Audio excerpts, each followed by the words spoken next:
अमर शहीद भारत लेलिन जगदेव विचार मंच के बैनर तले मेहसी प्रखंड अंतर्गत कोठिया हरिराम पंचायत के कनकटी गांव में जगदेव विचार मंच का सामूहिक बैठक किया गया। बैठक की अध्यक्षता कनकटी निवासी गणेश कुशवाहा और संचालन नरेश भगत ने किया। साथ ही बैठक में भिन्न भिन्न गांवों से आकर लोगों ने बढ़ चढ़कर भाग लिया, जिसमें सुभाष कुमार कुशवाहा, महेश प्रसाद कुशवाहा, हरदेव प्रसाद कुशवाहा, रामबाबू कुशवाहा, वशिष्ठ नारायण कुशवाहा, पारसनाथ कुशवाहा, अधिवक्ता मुकेश कुमार, पवन कुमार, विपिन कुशवाहा, ओम प्रकाश अंबेडकर, सत्यानंद कुमार, राम सूरत राम, ऋषि देव बैठा, कृष्ण कुशवाहा, शिव बालक राम और गणमान्य लोग ने भाग लिया।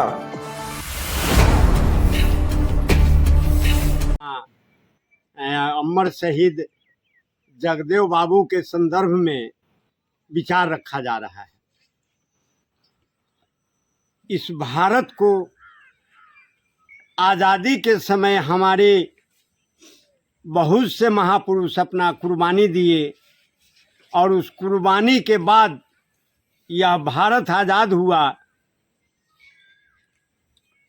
और आज़ादी का एक अपना दस्तावेज डॉक्टर बाबा साहब भीमराव अंबेडकर जो संविधान के नाम से दिए, आज विश्व में हमारे भारत के संविधान का शोध चल रहा है।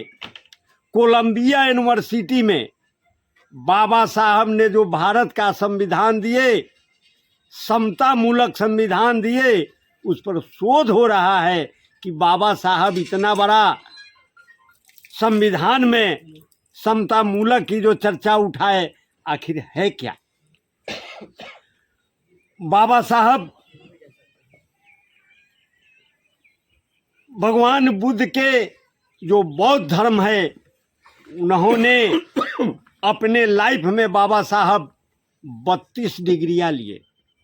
आज किसी के बच्चे एक पीएचडी कर लेते हैं, ऊंचा डिग्री ले लेते हैं, तो वो अपने नाम के लिए, अपने दौलत के लिए, अपने बच्चों के लिए कमाना शुरू करते हैं। लेकिन बाबा साहब 32 डिग्री लेने के बाद भारत के सभी धर्मों को अध्ययन किए बारी बारी से, लेकिन उन्होंने पाया कि किसी भी धर्म में मानव एक समान नहीं है।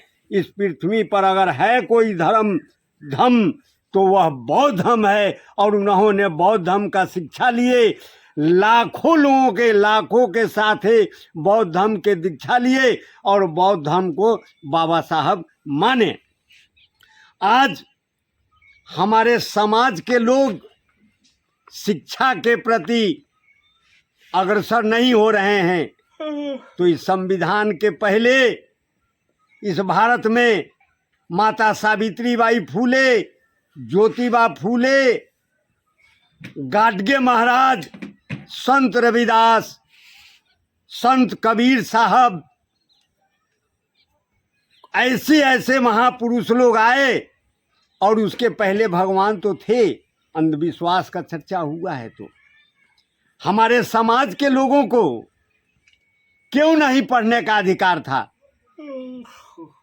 बड़ा बाबू अपना विचार शॉर्ट में रखे हैं, शूद्र और नारी शिक्षा न दीयताम।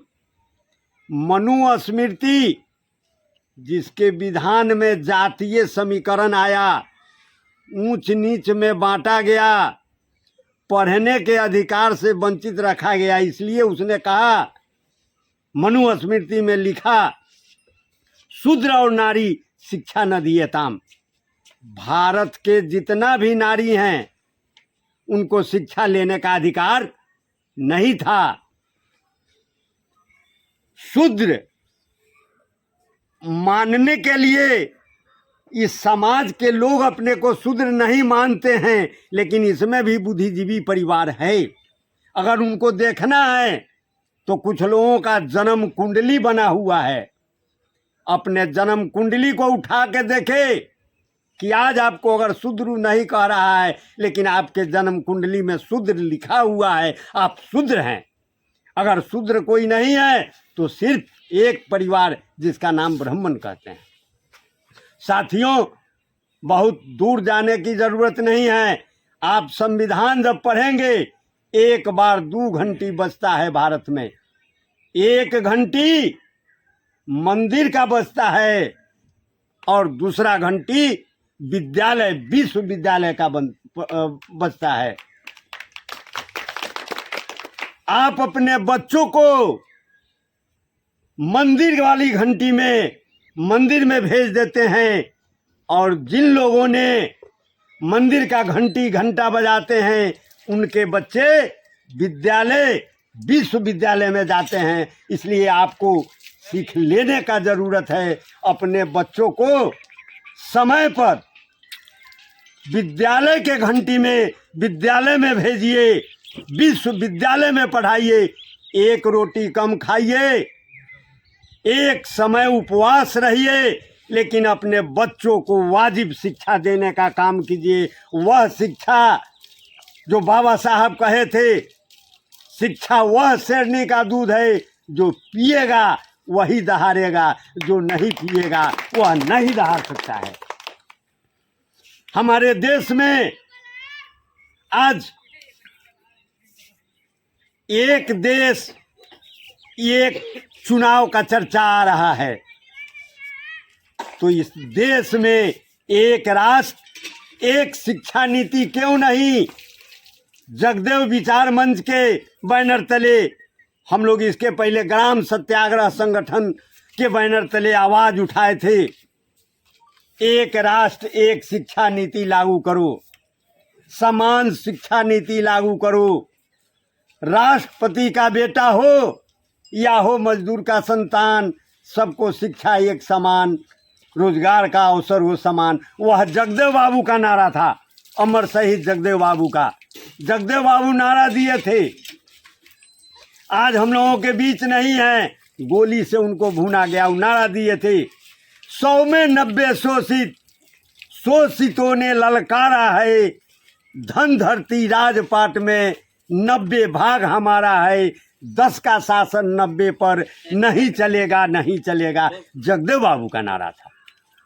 जगदेव बाबू 60 के दशक के बाद जब आंदोलन कर रहे थे, उस समय उन्होंने अपने बलबूते